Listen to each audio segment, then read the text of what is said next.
આજરોજ વડોદરા લોકસભા ચૂંટણીના ભાજપ ઉમેદવાર ડૉક્ટર હેમાંગભાઈ જોશી દ્વારા સૌ ભાજપ આગેવાનોની ઉપસ્થિતિમાં વડોદરા કલેક્ટર કચેરી ખાતે ઉમેદવારી પત્ર ભરવામાં આવ્યું.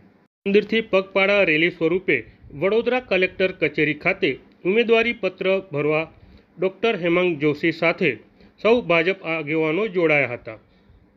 આ પ્રસંગે લોકસભાના પ્રભારી શ્રી ભરતસિંહ પરમાર, ગુજરાત વિધાનસભાના મુખ્ય દંડક શ્રી બાળુ શુકલ, સાંસદ શ્રીમતી રંજનબેન ભટ્ટ, શહેર અધ્યક્ષ ડૉક્ટર વિજયભાઈ શાહ, ધારાસભ્યો યોગેશભાઈ પટેલ, કેતન ઇનામદાર, મનીષાબેન વકીલ, કેયુર રોકડિયા તેમજ ડમી ઉમેદવાર મેહુલ લાખાણી સહિત મોટી સંખ્યામાં કાર્યકરો ઉપસ્થિત રહ્યા હતા.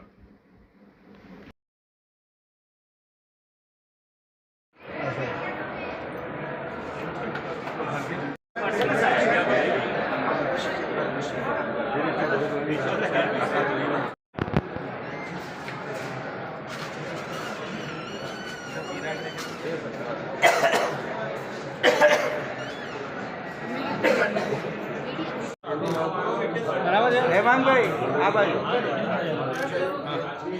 ભાઈ બાળુભાઈ આ બાજુ. હવે પાર્થ ગુજરાત હેમાંગભાઈ આ બાજુ, હેમાંગભાઈ આ બાજુ. સરસ સરસ જોરદાર. ફરી એકવાર કરજો હેમાંગભાઈ, કરજો.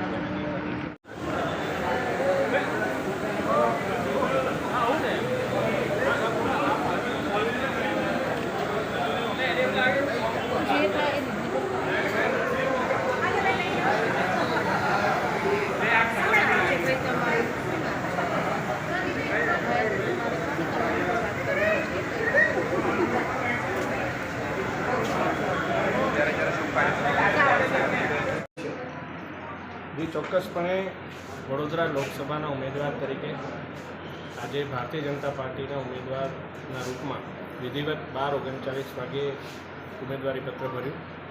મારી સાથે પાર્ટીના તમામ વરિષ્ઠ અગ્રણીઓ અને ભારતીય જનતા પાર્ટીના કાર્યકર્તાઓ મોટી સંખ્યામાં ઇસ્કોન મંદિરથી પગપાળા ચાલતા આવી અને વિવિધ સામાજિક સંસ્થાઓ, વિવિધ અગ્રણીઓ દ્વારા સ્વાગત સત્કાર કરવામાં આવ્યો.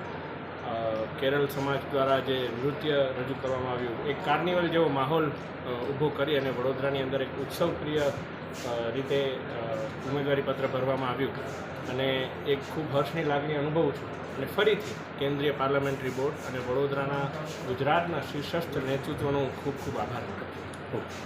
Thank you.